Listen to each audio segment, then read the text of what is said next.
Welcome to Talk About Topeka. I'm Chris Schultz. Tonight, we'll visit with Nancy Daniels, Executive Director of Big Brothers Big Sisters of Topeka.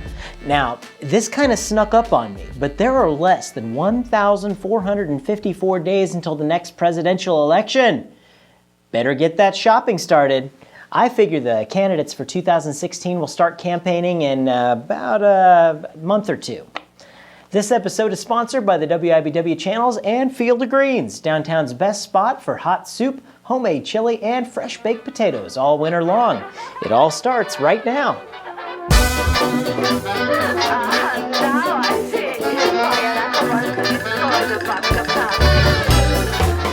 From Studio 10, currently cruising 2,000 feet above, looks like about 9th and Kansas Avenue. Here's your weekly news drop. The Kansas Division of Alcoholic Beverage Control is investigating whether or not all the free wine given out at First Friday Art Walk is illegal. This news prompted downtown clothing retailer The Merchant to quickly sell out of oversized novelty hats. Public complaints include reports that minors are being served alcohol. However, these reports were met with skepticism, since the only minors at art walks can't usually reach wine glasses from inside their strollers. The Kansas Turnpike Authority announced 5 to 10% toll increases starting in February. This prompted a few critics to suggest migrating the turnpike to state funding, because we all know how well the state maintains roads. Speaking of roads, winter weather is just around the corner, and here with a crash course in weather driving is Talk About Topeka's own volunteer reporter, Max Ellis. Thank you, Chris. Now, in any winter environment, the key here is confidence. If Topeka Boulevard has just been plowed, leaving 2-foot snowbanks on all the side streets, you should absolutely have the confidence to try and push through. They wouldn't call it a Honda Fit if it couldn't fit over 24 inches of hard powder, right? Clearing ice from your windshield is important, but not as important as getting to work on time. I recommend scraping no more than 2 to 4 inches each morning. Otherwise, you could be late. But above all, don't be afraid to drive at your normal 5 miles over the speed limit at all times. Snowstorms are just like any other natural disaster or terrorist event. It's important for us as Americans to get back to our normal way of life as soon as possible. Back to you, Chris. This segment is sponsored by Topeka Body Shops. Yeesh, makes me glad to travel by blimp. Moving on. Shawnee County Commission meetings could soon be viewable live over the web, which is great news for the handful of Target Distribution Center overnight employees who need help getting to sleep at 9 a.m. I shouldn't make fun, since the audio recordings of these meetings usually have a higher hit count than this show's episodes. See, that's just sad. As a part of their United Way fundraising, Schindel Pest Services had 2 managers competing to eat the most live mealworms in 30 seconds. The contest did raise over $400. Your move, Del Monte Pet Food Plant.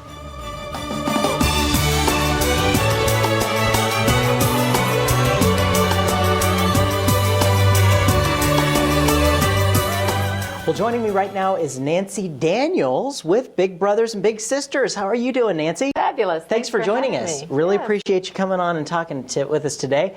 Now, Big Brothers and Big Sisters, I think you'd be really living under a rock if you haven't heard of Big Brothers, Big Sisters. But tell us, for those of you who may not understand, tell us a little bit about what Big Brothers, Big Sisters does. Great. Well, Big Brothers Big Sisters, our mission is to help children who may be growing up in some adversity to get matched up with a caring adult mentor in a caring one-to-one, professionally supported relationship that will change their lives for the better forever. We basically know that kids need lots of different influences in their lives, and kids who have a single parent or are growing up with a grandparent, or maybe their parent is in the military and they don't know, when they might be deployed again. Those are some of the kids that we really are trying to reach out to. Sure. And what's the background on the organization? How long has it been around? Big Brothers Big Sisters has been around nationwide for more than 100 years. I think 1904 was started in New York. Here in Topeka, it was started in 1968 by Robert Bugg and two other gentlemen who were social workers and so forth at the Menninger Clinic. Robert was, there was also a juvenile corrections officer, and they just saw the need, you know, what a young man could do if he had a big brother and had a little more guidance in his life. Has it always been Big Brothers and Big Sisters all at the same time? It has been here in Topeka, and there are some communities nationwide that were Big Brothers. I think maybe nationwide it started out as Big Brothers, but here in Topeka it's always been Big Brothers and Big Sisters. Excellent, excellent. Yeah. And how many people does Big Brothers Big Sisters affect? I mean, how many littles do you have? And I mean, how many bigs do you have? You've got the right jargon down. Yeah, I'm learning. The adult is the big and the child is the little, and when we put them together we call them a match. And we serve about 575 kids last year. They are in Topeka and Shawnee County and Jefferson County are where those kids are. And so we have adult mentors who might be going into a school situation. We have 16 schools. My little sister and I met each other in Williams Magnet School. Cool. And we enjoyed each other so much that then we went into a summertime situation where we were going to be a community-based match. And I always thought, well, then we'd go back to lunch, and Zabriana had different ideas. She said, you know, that's when I'm with my friends. But we really enjoy each other, and we get together once a week. And that's, so it's either in a school-based setting, 30 minutes once a week, or in a community-based setting where you just see them wherever you are and do what you do. Wow. And what's the demand? I mean, as far as littles to bigs, like what kind of demand do we have here? We have 180 kids right now on our waiting list. These are all kids whose parents have asked for, given permission. We've interviewed. We've determined that they qualify for to be a little. These are kids that are in the waiting list, waiting for somebody to come answer the call.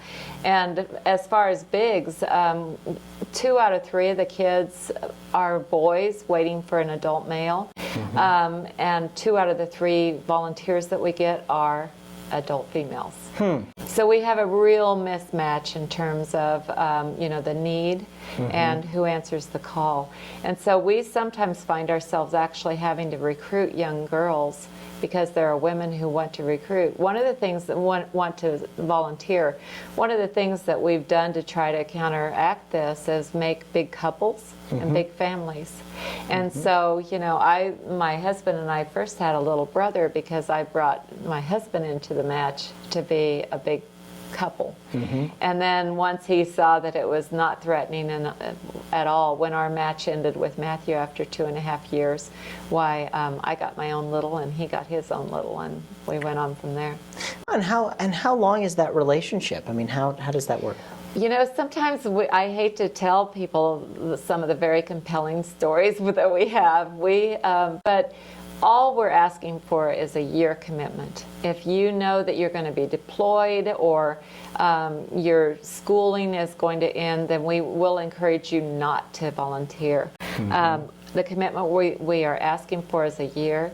Once a relationship makes it through 6 months, if we can get you past that hump of going from strangers to friends, then they often last. Our average match in a community-based match is almost 2.5 years. Oh, that's wonderful. Yeah, that's it is. But it's not a lifetime commitment. Now, maybe a friend for life, though. It really could be. There, you know, early on, I met a woman who said, "My best friend is still my big sister," and I'm 35 years old. Wow. And, and we have pictures in our lobby. I mean, our program director this year got married, and one of her attendants was her little sister. Wow. These are good friendships. And Dale Cushenberry, who everybody knows in Topeka, last week we had a fundraising dinner, and Dale and the young man that he was matched with when he was, I think, 9 or 10, that man now has kids older than that. Wow. Tracy McKnight is a Shawnee County sheriff. He's one of the people that checks you in at the Shawnee County courthouse.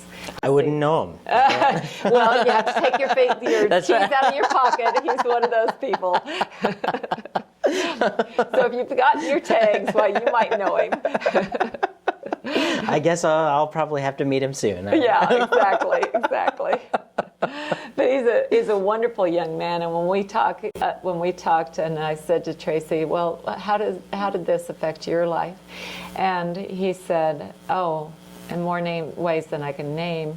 His mother worked 2 full-time jobs and a part-time job." And so, great mom. He loved his mom, and she taught him a lot of things, but it left him a lot of time on his own. Yeah. And he said, generally, I didn't face that because she knew she was smart enough to get me a big brother, and so because Dale was there, I never.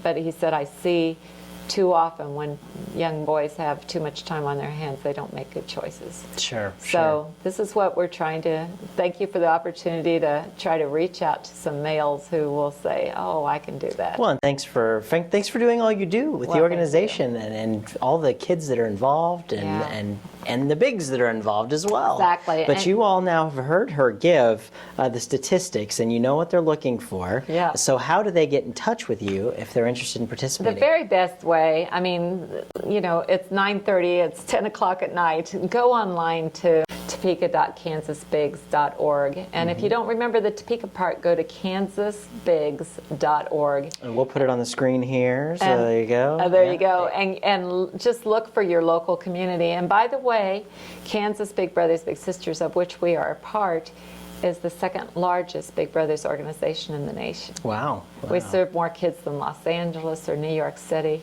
We serve more kids than anybody except for Texas, who has a population 8 times of ours. Well, I think that speaks volumes about the people in the Midwest. It does. Yeah. It does. We answer the call, and that's what we're counting on your viewers to do too. So, you guys need several hundred. We've got several thousand people watching, so there's no excuse. We're going to fill it all up Thank right you. now. So. And then we'll get some more. Yes, that's right. We will That's get all we some more need. kids. That's right. And we do not accept any perfect applicants. If you are perfect, you need not apply. Yeah, if you're perfect, you scare me. Really. I don't know. And little boys love imperfect men. Yeah. I mean, they talk all the time about the things that they learn from those adults, and there's a lot of bathroom subjects that come up about when to do this and when to belch. No, women do not like it when you belch. They don't? Do not do that. Figured that out. You need a mentor. Well, okay, so people can get involved with you guys by actually volunteering. But do you guys do anything throughout the year? Any standard fundraisers or anything that people might be able to help out with? Well, yes, Bowl for Kids' Sake is our point of entry for just the community and a way to show their support for Big Brothers Big Sisters. Mm-hmm. And they can become a team captain. WWW is a great. Our morning show crew of Amanda and Drew and they are and Chris are great advocates for us during Bowl for Kids season, and we'll be starting that after January or February. We love WIBW. We of course, do love right? WIBW, yes. And Jim Vogel is on the state board for Kansas Big Brothers Big Sisters, as he is on every board that comes in to interview, right? It seems, well, it's hard to find one that he's not really involved with. So Exactly. It's great to see that people are really involved in their community, and he's a great example. That's why Kansas is so strong. Yeah. It's because of that community involvement. Yeah. One of the things I find really, we have lots and lots of research about Big Brothers Big Sisters, but in the last couple of years we did some research with adults who had a big. Mm-hmm. And you've heard that Topeka is the 12th most volunteering community for communities our size, right? No, I didn't know that statistic. That's a great statistic. Nationwide, we are number 12 on volunteerism. Wow. And when you talk to the adults who had a big brother or big sister when they were small, they are twice as likely to volunteer as Topekans are. If that group of people was a city by themselves, they would be far and away number 1 on any scale. Wow. Yeah. Oh, that's wonderful. I mean, I think 100% of them have had it volunteered. Even if their parents volunteered, somebody else volunteered for them. Yeah. So they saw it reiterated. that's an amazing statistic to think Yeah. about here, just right in our own backyard here. Yeah. And you can get involved too. So get online, go check them out. Nancy, I can't let you leave though until we do our notorious lightning round. It's the part of the show where I have a whole bunch of silly questions on these cards, and I Okay. ask you. We put 1 minute on the clock, and we see what comes out of your mouth. Oh my goodness, okay. All right, ready to go? And go. Paper or plastic? Plastic. Okay, all right. If you could bring a dead celebrity back to life and ask them one question, who would it be and what would you ask? Oh my, Marilyn Monroe, why did you do it? That's okay. We've all been asking that question. Yeah. In your opinion, what was the greatest movie ever made? Oh dear. Gone with the Wind. All right, good one. Good one. Oh, but then there is To Kill a Mockingbird. Another good one. There we go. We'll have to just watch them both if you haven't seen them. Exactly. What's your favorite kind of food? Well, tonight my little sister and I are going for Mexican. I'm kind of a fan.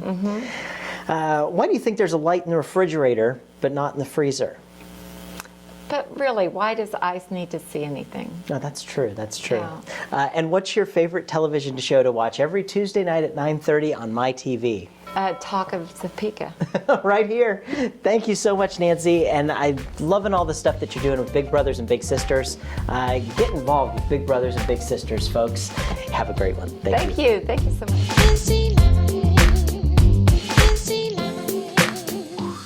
It's no secret that I am a huge supporter of downtown revitalization if we do it the slow, steady, and intelligent way.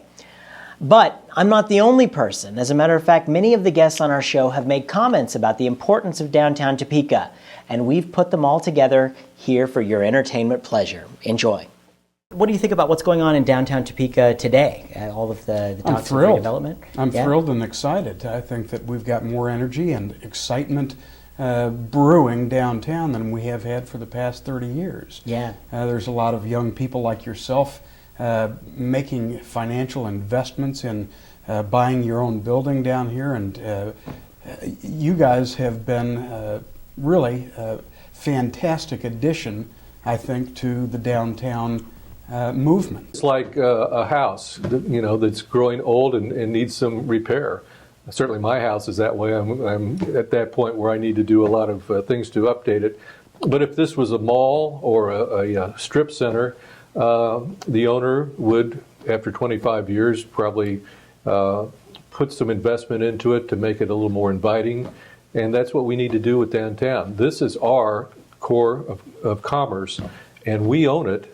And I think it's time that we invest to bring it up to date and make it look where we want it to look. I'm one of those crazy people who get excited when I see cranes and orange cones, and because it all means progress. It means our city's moving forward.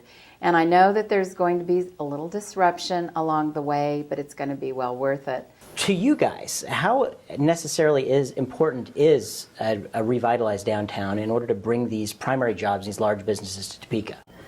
It's extremely important. If I've heard once, I've heard 100 times from our major local employers that the quality of our downtown makes a difference in how they're able to recruit employment from outside of the area when they're recruiting young professionals or management to their facility.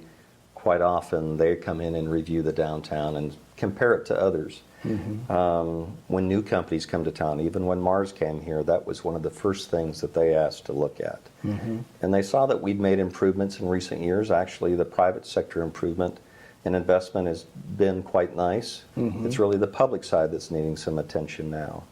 And so they wanted to see what our plans and direction was for that, and they were encouraged that we were thinking about that and working on that, but they also wanted to be supportive that that was the first step for the future. I would say, as I said, it's extremely important. When we go on visits to other communities around the nation, we call them inner city visits. One of the main things we look at, and it's primarily because our competitors other sister communities and communities our size around the nation are paying attention to their downtown. So we're studying what they're doing, and they're competing with us very aggressively in that area, and we need to make sure we have a product or an amenity that will compare favorably to them. It's pretty embarrassing when you see how our curbs are crumbling, the trash cans are pretty pathetic. A lot of us have to provide our own benches out front for seating. Those are things that are pretty important to me. It just looks like the maintenance hasn't been taken care of for a long time downtown. And I know that some people are against, putting any money down here, but if your curbs were crumbling where you live, you'd probably expect the city to fix those. Oh, the yin and the yang of the whole thing, I suppose, is people who say, I think it looks fine right now, just dust it off a little bit. And the people who say, we really need to soup it up and have the streetscape itself and so on be a real destination. And the people of whom there are so many in between that say, just do something. We have to do something. Yeah, there's got to be a happy medium in here somewhere. There is a happy medium, and although it seems like it's taking a long time, what I have found is that I think without exception, and I never thought that I would say this, every issue that's taken longer than somebody wanted or than we thought in the first place, the decision has been better by the time we reached it. And so what's happening even now that there are a couple of different proposals out there, is people are chewing on it and talking to other people and working to try and reconcile something that meets their dreams and kind of hashing it out. Yeah. And that takes time, but there are no shortcuts to having a good process and to having a good conversation. When you take shortcuts, you get cut short. We did it because the Carlin building got done right over across the street here. Yeah. That building sat at risk of being vacant for years. And Mike and Daryl bought that building, and we noticed that, and we decided, that there's got to be something going on down there. And there's a bunch of people, you included, that have decided that downtown is where, that's the ditch we're going to die in. I'm a person who likes immediate gratification, so nothing ever seems to be going as fast as I think it would be great to have it going. But yes, people are working on buildings downtown. They are renovating, they're moving into them, they are opening businesses in them, but we still have plenty of buildings that could use some work. Downtown has been just incredible for us, and I'm sure I am an avid supporter of the redevelopment of downtown. Yeah. What are your thoughts about that? I mean, just downtown in general. I'm all for the redevelopment of downtown. The most interesting thing to me about this whole development project is the public lack of participation and then perceived whatever the opposite of outreach is. For the downtown redevelopment. I mean, I've been to the Heartland Visioning meetings. I've been to, DTI has had, public forums. They had the speakers come in, do the charrettes, and I went to all of that, and it was just stuff I heard about. Maybe it's because I'm downtown, but they went through all of that and had this tremendous, opportunity to give input, and I participated in that. And now people want to come out and get in the paper and say, oh, well, actually, though, they just want to comment on CJ Online. And say, oh, they haven't got enough public input. The energy that's going on now is very nice. A new breed of people are coming in, and there's more and more people starting to live downtown. You and I in this block, and there's 2 or 3 others that live in this block. And I think the more that happens, and hopefully quicker, sooner than later, then just the residential energy is going to drive the business energy a bit better. Yeah, we're working in that right direction right now, and a lot of people are at the table talking along with city council and the new city manager, and hopefully we'll get to that point where people really like to have a vibrant downtown. I mean, I know a lot of time and effort and money's been spent out along Wanamaker, and a lot of what used to be downtown is out there, but I think we got a chance to get it back. There's a lot of investment down here, not only by us in the building we have, but you look around downtown, there's a lot of other corporations that have put money into it, a lot of small businesses that have gone in and rehabbed some of the nice buildings in the downtown area. And Sure. if we can just continually take one step at a time and do some things with the Kansas Avenue streetscape and maybe get some bars and restaurants and the shopping. It's just trying to find that lead dog that we can get going down here and everybody will follow. And we just need to keep, in my opinion, more of those types of hometown businesses that kind of form the heart and soul of our community coming down here. And I think there's some great places now, and there's plenty of space for a few more. We feel that in the last 3 or 4 years, the energy downtown is just different. Everybody's just really optimistic about downtown. We're really optimistic about downtown. I would encourage all our city officials to please consider downtown part of the heart of Topeka, and let's move forward. Yeah. Let's make this happen. I've said this many times that Topeka is the capital of a great state, and we do ourselves no favor by letting our downtown deteriorate with empty buildings and deteriorating infrastructure. Thanks again to Nancy Daniels. This episode was sponsored by the WWW channels and Field of Greens, downtown's best spot for hot soup, homemade chili, and fresh baked potatoes all winter long. If you have an opinion about Topeka, and let's face it, who doesn't? You can make your voice heard by sending us a message on our website or through Facebook, Twitter, or Gmail. Remember to check out the Topeka newsletter on our website for local events. I'm Chris Schultz. Keep talking about Topeka.